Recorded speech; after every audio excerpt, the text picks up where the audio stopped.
All right, we are live. Welcome back to the Non-Corporate Network. My name is Chaz Vandemotter.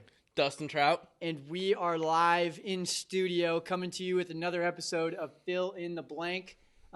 This is exciting, man. What are we at?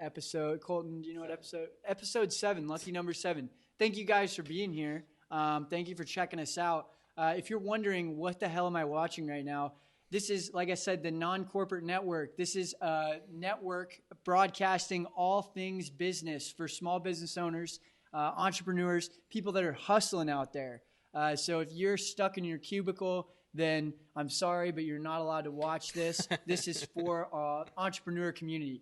And the show today, this is how we do things. The format is Dustin and I have selected 6 of the biggest trending stories in small business. And we will spend 3 minutes per headline discussing the implications and kind of what we think is going to happen from the story and how the business is going to respond. So, yeah, I'm excited. I'm excited. I do want to say one thing. If you're in a cubicle but have that side hustle, try and get out of the cubicle, this is for you. Fair enough. Yeah, you have to have a side hustle if you're in the cubicle. Yeah.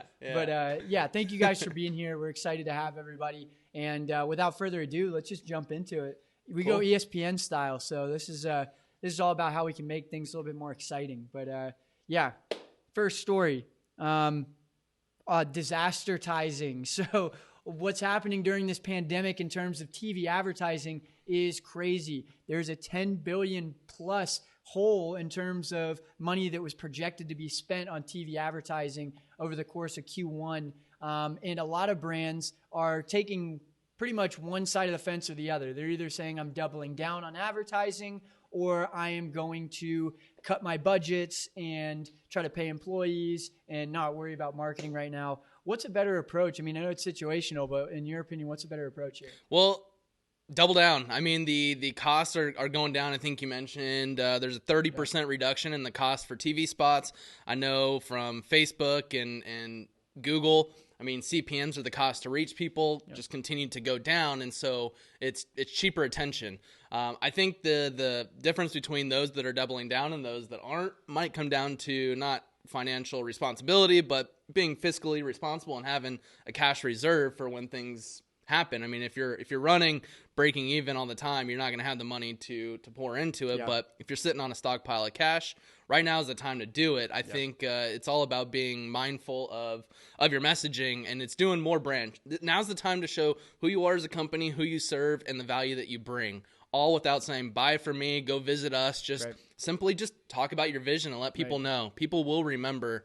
But what are your thoughts? I mean, the transactional advertising is not the way right now. There's a lot of trends that have shown that in economic downturns, the businesses that do double down and continue to work on their branding and their messaging to their customers end up rebounding at a much higher rate than the businesses that turn off the advertising. So we're seeing stuff like Hotel.com is coming out and doing a lot around hand washing and showing their employees, where Airbnb has completely cut their budget. And so it'll be interesting to see how these businesses respond. Airbnb is very accessible. It's at your fingertips. And so it seems like, at least in the hospitality industry, these companies are trying to catch up. But, I think that it can't be transactional if you're advertising right now. And even then, I mean, like we were talking about right before this, my wife and I were looking for Airbnbs just in Scottsdale just to get out of the house and have somewhat of a quote-unquote vacation. And, I mean, the rates are super cheap. Right. And, like, if they did a whole campaign around get out of the craziness while still being isolated or in seclusion, I think they can get transactions happening. There might be less of a bubble that might burst. All those people holding on to 4 or 5 Airbnb properties that aren't being rented out. I think again, but as you mentioned, they borrowed $1 billion or something like that, which probably means that they don't have a cash reserve saved up. So it'll be interesting to see how they pan out. Yeah, no, I think that the big thing here too is that the production budgets are going to drop. People want to see something that's real. They want to see. I mean, we've seen these TV shows that have like Zoom calls that they're televising. So it's like people want to see that human element. So throw your production budget in the garbage can. Maybe do something a little bit more easy to produce, authentic and organic. Yeah, exactly. Cool. Well, jumping into our next story. the forecasted revenue earnings for Facebook, as well as many other social platforms, and Google are outperforming what they were set to be forecasted at. I think this is interesting. Obviously, everyone's been affected by the pandemic, but the revenue and the earnings for Facebook, Google, Snapchat, Twitter, they have not dropped as low as what people were forecasting. So how do you think this has happened? Why do you think that those numbers aren't lower with all that's been affected in terms of ad spend and TV? Well, I think there's twofold. Google, Facebook, and all of them, they serve ads when people are consuming content, and content consumption has gone through the roof since we've all had to be quarantined. And not only that, I mean, the stock market, I mean, it does look at today, but it also looks at the future. And when we get through this and things get back, people are going to spend marketing dollars, maybe not as much as there were, but I think it's going to be where they spend them. And there's going to be less spend in traditional magazines, traditional radio, traditional TV. Yes, it's insane that there's still more ad spend on those channels compared to connected TV, Facebook, Google, where you can track your ROI, you can track the data a lot more. And so once we get through this, I think there's going to be a shift over towards these channels, which I think the traders see, and they're betting that they're going to have more revenue as we move forward. Yeah, no, I mean, I look at, and we just talked about TV ads, obviously. I think that the frontier for ads on Instagram or on Facebook platforms, they're going to be more economical, and they're just more highly targeted. There's less waste there. You know exactly who you're getting in front of. So I think that if people are going to try to trim the fat, they're really going to trim the fat of the wasted eyeballs or the wasted money they're putting towards no one seeing something. I personally don't know how radio is still around. We don't know how many people are listening in the car. You don't know if it's turned up or turned down. It's I think that, when this world of really hyper-focused kind of targeting that we're living in from a marketing perspective, that you have to be able to have some attribution. And so these companies that have the marketing attribution, I think you hit the nail on the head. We're going to bounce back. The money's going to come back in. And so this is almost a hedged bet that people are going to start to spend more. Yeah, a prime example on how, some traditional media was bought is last World Series had a client that, hey, we could deliver you with the same budget 4 times the amount of reach for people who would be inclined to go to your location, but the person making the decision went with traditional TV because they got 2 sets of World Series tickets. And so there's going to be a lot more scrutiny on that, on why are you deciding to go this way instead of this way, now that we've had a huge gut punch on the economic side, and there's going to be less of that. And it's going to be why didn't you choose the route where you get to target 4 times the amount of people? We can actually target people that are in market for what we offer. And it's just crazy, the decisions that were being made, but I think there's going to be a lot more scrutiny. Well, I wonder if people are sitting on savings and are getting ready to start marketing again, and they just stopped with all this stuff that's happening. I'm sure there's plenty of businesses that are in that boat. Yep. Cool. All right. Well, moving on to our third story. So LinkedIn has actually announced that they are testing stories in Brazil. So obviously stories are the ephemeral content that gets posted Snapchat style on places like Instagram, places like YouTube now. It seems like everybody's tried the stories. Yeah. What do you think about LinkedIn doing the stories? It's people's attention are there. They're seeing that it's on Instagram. Instagram copied Snapchat and immediately took that share of Instagram has copied somebody. They've stolen ideas from another business. Oh my gosh. No Innovate, do it better. But yeah, people's attention are there, so it seems like they're trying to follow suit. On top of that, it's people love the behind the scenes look. Right. And it gives content creators another channel to produce content for. Again, be mindful of the content you're producing. An executive or a C-suite level person doesn't want to see the top ramen that you just made. So maybe stay away from food pictures and all that. Maybe give an inside look at the process that your business has or that your role has in the business. But and on top of that, they're going to try and monetize it. So there are going to be advertisements. So it gives us advertisers more places to serve our ads that are contextually relevant and drive revenue. Well, I have 2 points. So let's hear it, Chaz. I'm a little bit more on the opposite side of the fence here. I think that this can damage their brand more than it can help them. You're making the social platform more and more busy. There's more and more bells and whistles. And when it starts to be too overwhelming, you start to do none of it. You start to engage with none of it. It starts to become almost more of a hassle to use the platform There's more advertising. It's like it doesn't make it as fun to use. It doesn't make it as valuable to use. You get bogged down. So I think that it can hurt their brand from that side. I think that stories are more for the youth and more for social experiences and things you're sharing on a place like Facebook or Instagram compared to your business and sales intelligence platform of LinkedIn. And when they're building all these tools like LinkedIn Sales Nav to facilitate B2B and professional sales, it almost seems like a step in the opposite direction to put up stories that are maybe not focused as much on the business side. The other thing is, for the people that don't know out there, Microsoft owns LinkedIn.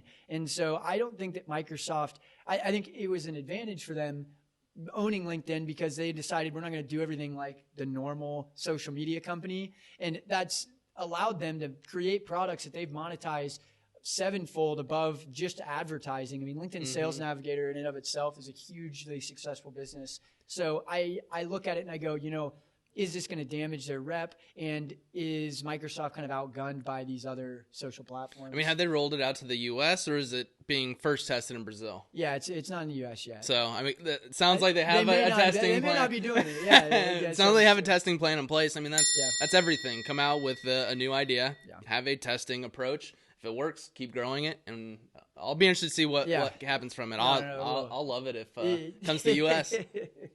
All right, we're on the fourth one. All right, so the fourth one, how can marketers balance privacy with personalization? There's a big balance there where if we want to get more personalized, which most consumers want, we need more data. For example, it's if you want to know where the closest BLT places that offers the best BLT, you need to have your location data. So you're giving data away for personalization. So it's, and more so it's people complain about all the ads. This one doesn't pertain to me. So it's like, if you're in market for a Honda Civic and we see what sites are on and that you're searching Honda Civic cars, then we're going to have ads that speak to that. I mean, to me, it's as long as it's not personally identifiable information like social security and it's John that's looking for it, it's all randomized. So at the end of the day, there's going to be ads unless you pay for it, which you've already had that discussion if you're going to pay to use the internet. But it just enhances the overall user experience in terms of, I might not have known in this brand, or I got it cheaper here or a better product here. I mean, by knowing what you're looking for, what you're consuming, you're able to help enhance the experience. It is a perfect oxymoron, right?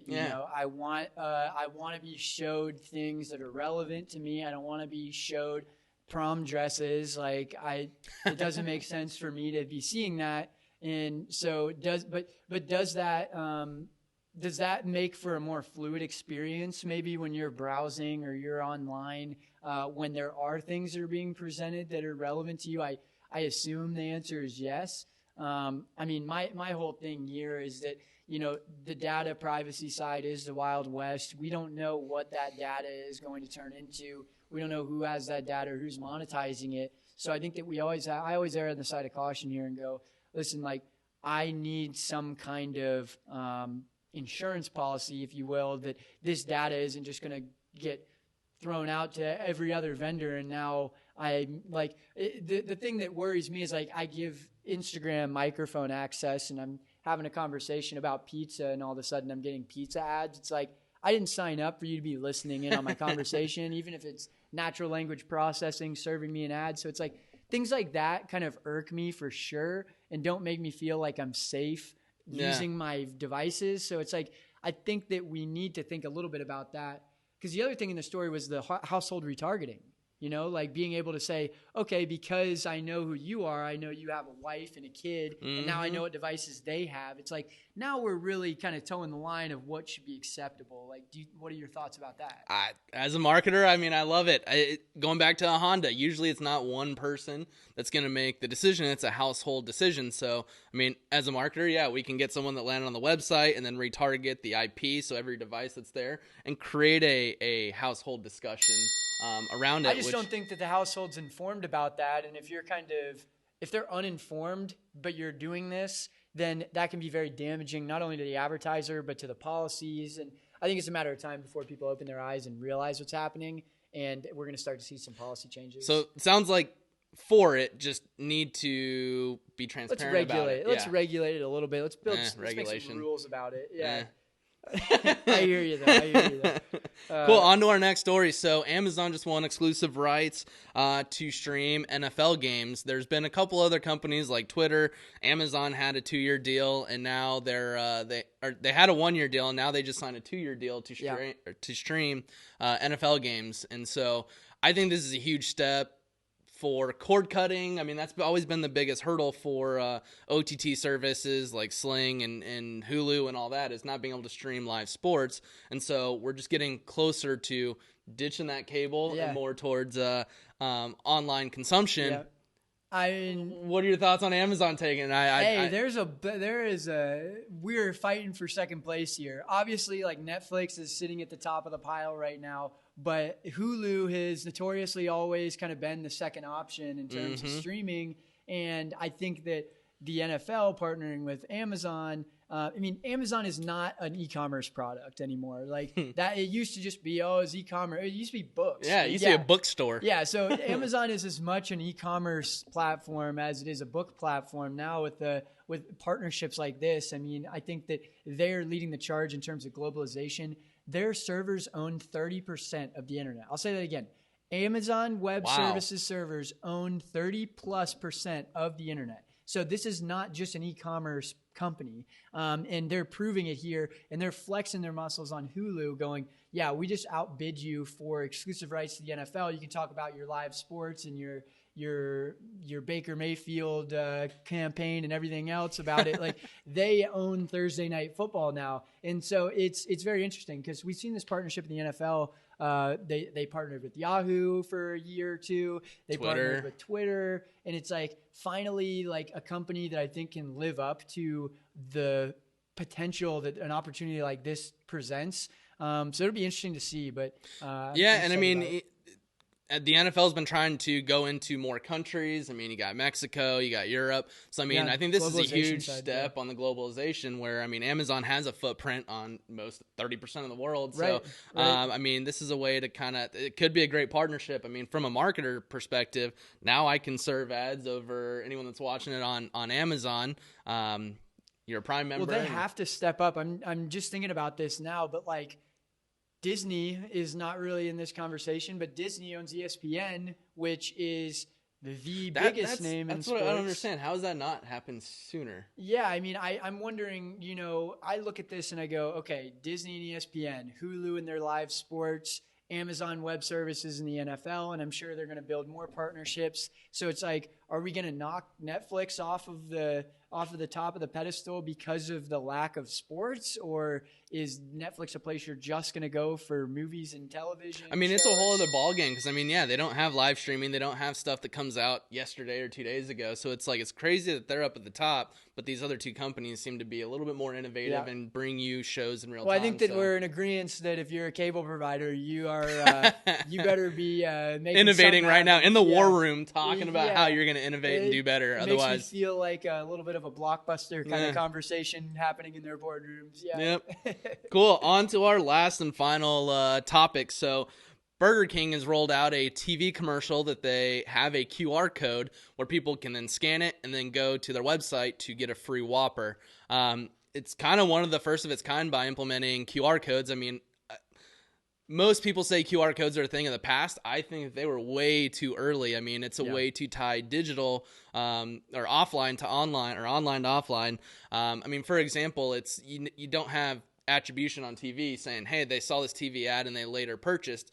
This, you can air a TV ad, hold up your phone, go purchase, and you have a dedicated landing page, and now you have TV attribution like that. And so I think it's a genius move. Well, that's the thing people don't understand about TV advertising is like, oh, I'm on TV. It's like you could be in front of 0 people sitting on the couch, and everyone is like this on the couch anyway. At your phone the whole time. There could be a giant room full of people having a party, like, you don't know. So just because of that, you're rolling the dice anytime that you spend money on TV. And so I think that this is a way, like you said, to bring attribution back. How many people scan the QR code? How many people clicked and downloaded the app? Yep. Nowadays, you're seeing a lot of these companies, especially food brands, that are creating their own ecosystem. They've already got a presence on social media, and they're creating apps where there's exclusive discounts. They're coaxing people into, I love it. into engaging with them. I mean, the notifications that you get when you sign up for the app, it's going to tell you things that are super relevant to the place that you're nearest to, give you directions to the nearest KFC. Like, it's crazy. So I think that from that end, this is a great move. And I agree. I think the QR codes were way too early. And now you can literally open up your camera on your phone, and it has a built-in scanner. Yeah. It's going to grab that right away. So, and I think that was the issue before, is you had all these different apps, and it's just like you had 40 different QR reader apps because each code was unique of its own. Right. And so I think there's been some headway made there. But yeah, I think they were way ahead of their time. Yeah. Well, they're trying to dethrone. I mean, has anybody seen a McDonald's ad in a while? Like, I think the last time I saw one of those is a couple years ago. So it's like, they are trying to dethrone them. They're trying to step out. They have a new CMO. They've been launching a bunch of campaigns targeted specifically at McDonald's. And so something like this, I think, is interesting. My big thing is that they're trying to say we have better ingredients and we're cheaper than McDonald's. And that doesn't put a lot of faith into you're lying about one or the other. You wouldn't be able to continue to run your business if you had better ingredients. Better, faster, cheaper. There's three things. You don't have a bigger supply chain than McDonald's. Like, I'm sorry, like, you can't. So I think that from that end, it's interesting to see the kind of messaging they're putting out there. But I think that they've led the charge from doubling down on advertising tenfold during this time. And they've had all sorts of campaigns. So I love what they're doing in terms of the marketing, the CMO. Doing a great job. Like this new CMO. Yeah, I mean, he's doing some cool stuff. I mean, what was the first ad that he came out with? The rotting Whopper. Yeah. They show like a Whopper rotting for 30 days. And they're like, okay, a McDonald's, like, I mean, how many pictures have you seen 10 years later? 2 years, 10 years, yeah.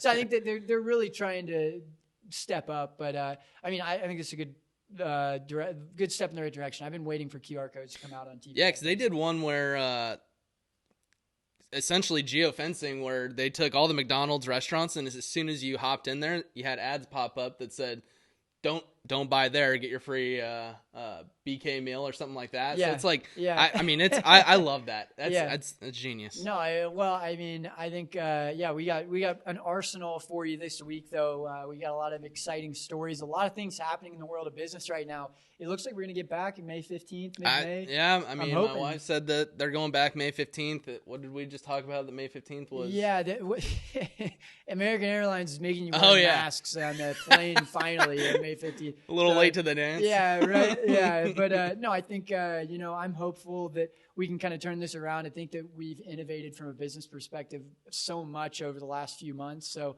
I personally think that this is a necessary thing that had to have happened to allow remote work to be more of a thing, to allow for productivity outside of the office. I think there's so many opportunities to grow. And so I'm very hopeful that the learning that us as a country and us as a world have done in terms of technology and innovation and how to manage things remotely is going to pay off in terms of just creating more efficient systems, cutting waste, and hopefully just growing the economy. So, thank you guys for watching, though. Again, this is the Non-Corporate Network. We want to mention Advantage before we dipped out, right? Yep, Advantage. Heard of them a few times. One of our first sponsors. The first sponsor. So. Yeah. I mean, as a reminder, right now there's a bunch of unfulfilled time. And so taking your extra time and trading it with other products, services, people out there. I mean, it's just a platform that does really good. Advantage.com. If you're looking to get an accountant or ride a horse or anything in between. Get your nails done, massage. Get your nails done. Yeah. Marketing. My girlfriend tried to get me to do the nail thing. I actually did it the other day. Really? I had to do it on video. I feel like I'm going to kick somebody in the face on accident. Try to touch my feet. But thank you guys again. This is Fill in the Blank. Again, my name's Chaz Vandemotter. Dustin Trout. And we are stoked to bring you some more stories this week. Thanks for sticking with us. If you have questions that you want to submit, we got a Facebook. We're working on the social media stuff now. You can comment live and we'll respond. And if you have an idea or you have a cool story you came across and you're like, hey, I want to hear these guys argue about it, send it our way. We'd love to debate. We'd love to talk about it. But thank you guys for being here. And we'll see you on Wednesday. Cool. See you Wednesday. Peace.